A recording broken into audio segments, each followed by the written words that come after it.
Hi guys, ఇప్పుడు మీ ముందుకి మేము ఎందుకు వచ్చామంటే ఈ రోజు ఒక సంచలనమైన విషయంతో వచ్చాం. ఒకప్పుడు యూట్యూబ్ అంటే ఒకళ్ళ పేరు వినపడేది, కానీ ఈ రోజు యూట్యూబ్ అంటే తనకు తనే డబ్బా కొట్టుకునే స్థితికి జారిపోయిన వ్యక్తి గురించి ఈ రోజు సంచలనం చూపెట్టబోతున్నాం. అతను ఎవరో కాదు, one and only Teenmar Mallanna గారు. తీన్మార్ మల్లన్న పని అయిపోయింది, ఇవిగో సాక్ష్యాలు. ఒకసారి పెట్టన్నది ఇది అందరూ గమనించినట్లయితే ఒకసారి చూడండి. ఒకప్పుడు యూట్యూబ్ లో అంటే యూట్యూబ్ ఆన్ చేస్తే మల్లన్న మల్లన్న మల్లన్న అనేటోళ్ళు. ఈ రోజు మల్లన్నకి డబ్బా కొడడానికి 8 మంది నిరుద్యోగులు అతని దగ్గర చేరడం జరిగింది. ఇప్పుడు అందరు మన పేర్లు వస్తే ఈ కామెంట్లు చూడండి. సన్నీ, ఉదయ్, మధు, చిలుకూరి, ఉదయ్, సైదు, అంజనేయులు, కిట్టు, మధు అంటే తీన్మార్ మల్లన్న గురించి కనీసం డజన్ మంది కామెంట్లు పెట్టడానికి కూడా దిక్కు లేదన్నమాట. ఆ పని ఇదే 8 మంది పేర్లు మరలా తిరిగి కొడుతున్నారు. అంటే తనకు తాను కామెంట్ పెట్టించుకునే స్థాయికి దిగజారిపోయిన మల్లన్న గారి గురించి మేమేం చెప్పగలుగుతాం? ఇతను నిరుద్యోగ సమస్యల పైన కొట్లాడతాడంట. యూట్యూబ్ అంటే మల్లన్న అనే స్థాయి నుంచి యూట్యూబ్ లోనే మల్లన్న మర్చిపోయే స్థాయికి దిగజారిపోయింది మల్లన్న. ఆఖరికి తొలి వెలుగు రఘన్నతోటి కూడా ఇంటర్వ్యూ చేస్తే కామెంట్లు ఆపుకునే పరిస్థితి వచ్చింది. కామెంట్లు ఆపుకునే స్థాయికి దిగజారిపోయినా అంటే ఇంకా పట్టభద్రులకు నువ్వేం న్యాయం చేస్తావు మల్లన్న గారు? చెప్పండి, ఏ రోజైనా నువ్వు నిరుద్యోగుల పైన మాట్లాడావా? పోలీస్ కానిస్టేబుల్ రిజర్వేషన్ల సమయంలో ఎప్పుడైనా మాట్లాడావా? అలాగే లాంగ్ జంప్ విషయంలో ఉస్మానియా యూనివర్సిటీలో ధర్నాలు ఎప్పుడైనా పాల్గొన్నావా? గ్రూప్ 1, గ్రూప్ 2, గ్రూప్ 3 పేపర్లు లీక్ అయినప్పుడు ఎప్పుడైనా వచ్చావా? మన ప్రవళిక ఆత్మహత్య కేసు చిక్కడపల్లి లైబ్రరీ జరిగినప్పుడు ఎప్పుడైనా పాల్గొన్నావా? నిరుద్యోగుల కోసం ఏనాడైనా నువ్వు పోరాడి జైలుకి వెళ్ళావా? ఇవన్నీ మా సూటి క్వశ్చన్లు. ఏ రోజైనా రోడ్డు మీదకి వచ్చి నిరుద్యోగుల యొక్క పుస్తకాలు పంచావా? ఎప్పుడైనా ఏదైనా చేసావా? అసలు నిరుద్యోగుల గురించి మాట్లాడే అర్హత నీకు ఏమైనా ఉందా? 3 సంవత్సరాల క్రితం పట్టభద్రుల ఎన్నికల్లో పోటీ చేశావు, గత ఎన్నికల్లో పోటీ చేశావు. నిరుద్యోగులంతా నీ వైపు నుండి నడిపించినాం. ఈ రోజు నిరుద్యోగులను కలిసే పరిస్థితి ఉందా? ఇంతవరకు ఉస్మానియా యూనివర్సిటీకి వెళ్ళావా? చిక్కడపల్లి లైబ్రరీకి వెళ్ళావా? లేకపోతే నల్లగొండ కానీ ఎక్కడైనా నువ్వు లైబ్రరీలోకి వెళ్తున్నావా? ఇప్పుడు ఓన్లీ ఎమ్మెల్యేని కలుస్తున్నావు. ఎమ్మెల్యేలకు పట్టభద్రులు, నువ్వు కలిసిన ఏ ఎమ్మెల్యేకైనా పట్టభద్రుడు ఓటు ఉందా? అసలు నువ్వు ఏమనుకుంటున్నావు? 8 మంది కామెంట్లు పెట్టుకుని ఒకసారి పెట్టండి, ఒకసారి చూడండి. జై మల్లన్న అంట, అడ్వాన్స్ కంగ్రాచులేషన్ అంటే ఎంతో మంది పేద ప్రజల సమస్యలు తీర్చిన మల్లన్నకే మా ఓటు. చదువుకోవాలని కోరుకున్న ఆర్థిక బాధపడుతున్న వారికి ఆర్థిక సాయం. మధు ఇవే నా కామెంట్లు. ఇంక 8 మంది నా కామెంట్లు. ప్రశ్న అనే గర్భం నుండి పుట్టిన వ్యక్తి తీన్మార్ మల్లన్న అంట. అసలు ఈ కామెంట్లు 8 మందేనా? అంటే దాదాపు 15 లక్షల మంది సబ్స్క్రైబర్లు ఉన్న నీ ఛానల్ కి 8 మంది కామెంట్లు పెట్టే వాళ్ళ. ఇలా ఇప్పుడు ఈ కామెంట్లు మనకి తీన్మార్ మల్లన్న నియమించుకున్న కామెంట్ల టీం బ్యాచ్. వీళ్ళకి 15 రోజులు ఉపాధి కల్పించిన తీన్మార్ మల్లన్న. ఒక్కసారి చదువు. జనం మెచ్చిన నేత తీన్మార్. జనాల్లోకి వెళ్ళి మాట్లాడగమని తీన్మార్ మల్లన్నని జనాల్లోకి వెళ్ళి మాట్లాడగండి. ఒక్కసారి మీరు చూడాల్సిన విషయం ఇది. జనం మెచ్చిన నేత తీన్మార్. జనంలోకి వెళ్ళి అడిగితే తెలుస్తుంది తీన్మార్ మల్లన్న పరిస్థితి ఏందో. ఇవన్నీ కాదు, ఒకసారి ఉపాధి తీన్మార్ మల్లన్న కామెంట్ల కోసం పనిచేస్తున్న ఉపాధి కల్పించే మళ్ళా నిరుద్యోగులే. మనోడే కిట్టు, ఆయన పేటిఎం బ్యాచ్. అతనికి మంచి అనుకూలమైన మాట బెదిరించేవాడు లేకపోతే బెదిరించేవాడు. వాస్తవమే, ఈ తీన్మార్ మల్లన్నకి ఎదిరించేవాడు లేకపోతే ఈయననే బెదిరిస్తారు. అందరికి బ్లాక్ మెయిల్ చేస్తారు కాబట్టి ఈయనదే రాజ్యం. ఆలోచించుకోవాలి సార్ నిరుద్యోగులు మీరు.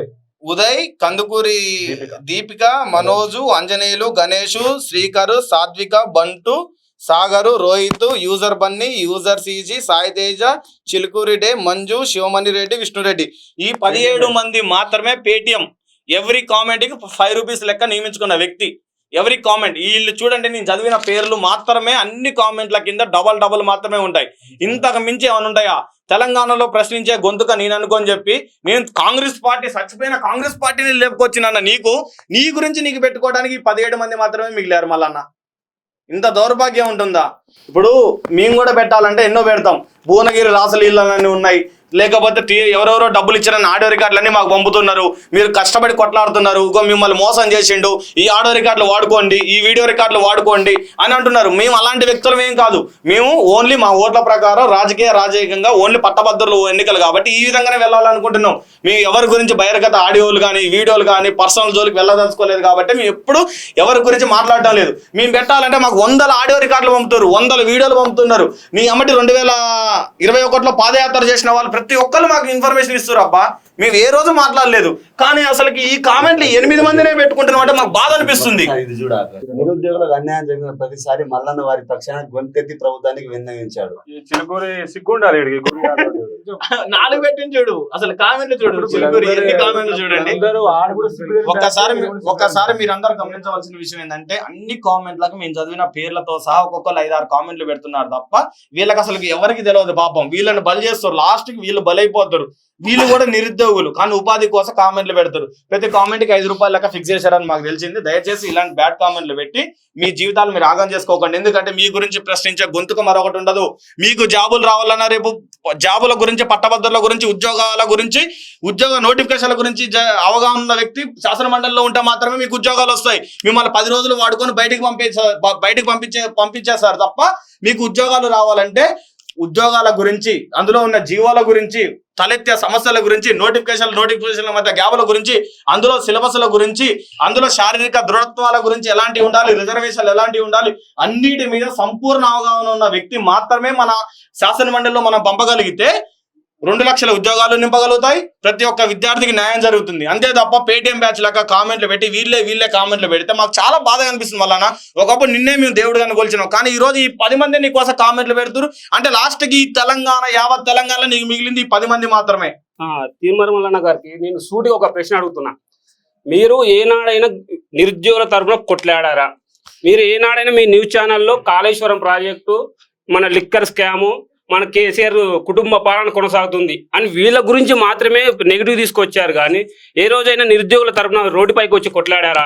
ఇది గ్రూప్ 2 పోస్టులు, గ్రూప్ 2, గ్రూప్ 3 పోస్టులు పెంచాలని అశోక్ సార్ లాంటి వాళ్ళు చాలా మంది రోడ్డుపైకి వచ్చారు. ఆ రోజు నువ్వు ఎక్కడ ఉన్నావు? తీన్మార్ మల్లన్న ఎక్కడైతే నిరుద్యోగులకు అన్యాయం జరుగుతుందో అక్కడ ఖచ్చితంగా ప్రశ్నించే గొంతుకగా నిలబడతారని మన మిత్రులు ఒకటి కామెంట్ చేశారు. ఏ రోజయ్యా ఈ తీర్మార్ మల్లన్న అనే వ్యక్తి ఏ రోజు వచ్చి నిరుద్యోగుల పక్షాన నిలబడ్డాడు? గ్రూప్ 2 వాయిదా కోసం జైలుకి వెళ్ళాడా? అశోక్ నగర్ లో భారీ ర్యాలీగా 5,000 మందితో అశోక్ సార్ ర్యాలీ తీసినప్పుడు వెళ్ళి అరెస్ట్ అయ్యి జైలుకి వెళ్ళాడా? లేకపోతే గ్రూప్ 1 ప్రిలిమ్స్ పేపర్ రద్దయినప్పుడు అందులో నిరుద్యోగుల తరఫున కొట్లాడా? లేకపోతే జీవో నెంబర్ 46 వాళ్ళ కోసం వచ్చి కొట్లాడిండా? లేదు అంటే ఇంకా ఈ ఏదైతే జాబ్ క్యాలెండర్ గురించి ఎప్పుడైనా మాట్లాడిండా? ఎక్కడ ఏ రోజు వచ్చిండు? ఏమన్నా అంటే తైతక్క, డ్రామారావు, హ్యాపీ రావు వీళ్ళతోటి మాట్లాడాలి, వీళ్ళ ప్యాకేజీలో ఉంటే మాట్లాడుకోవాలి తప్ప ఏ రోజు నిరుద్యోగుల తరపున మాట్లాడారని చెప్పేసి ఈ రోజు ఈయన ఏదైతే గ్రాడ్యుయేషన్ కోసం నిలబడ్డాడో మాకు అర్థమైతే లేదు. 7288 పోయింది, నవభారత్ నిర్మాణ పార్టీ పోయింది, బీజేపీ పోయింది, కాంగ్రెస్ ఇవన్నీ ఎడిపోయినాయి. ఎన్ని పార్టీలు మారుస్తావు? ఏదైనా చదవాలని కోరిక ఉన్న ఆర్థిక సమస్యలు బాధపడుతున్న వారికి ఆర్థిక సిగ్గుండాలి. జీవో నెంబర్ 46 బాధితులకు న్యాయం చేయమని చేస్తాడు. జీవో నెంబర్ 46 మీద సంచలన వార్తలు చేసిన ఆర్డర్ రికార్డు బయట పెట్టబోతున్నాం. సిగ్గుండాలి నాన్న, ఈ కామెంట్ నువ్వు పెట్టనీకి కూడా సిగ్గుండాలి, చదవనికి కూడా మాగానే సిగ్గుండాలి.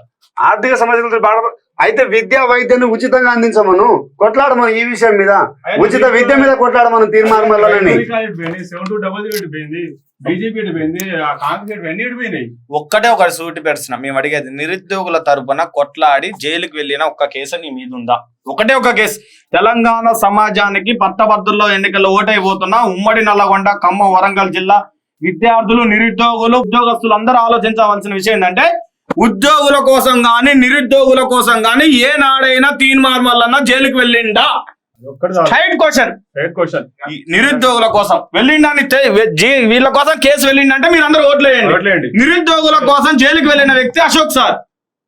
ఎవరైతే కావాలో తెలుసుకోండి. ఆంధ్ర వాళ్ళకు అనుకూలంగా లేఖ రాస్తా, సీఎం గారికి లేఖ రాస్తున్న వ్యక్తి కావాలా? తెలంగాణ ఉద్యమ పాఠాలు చెప్పిన అశోక్ సార్ కావాలా? తెలుసుకో పట్టభద్రుడా.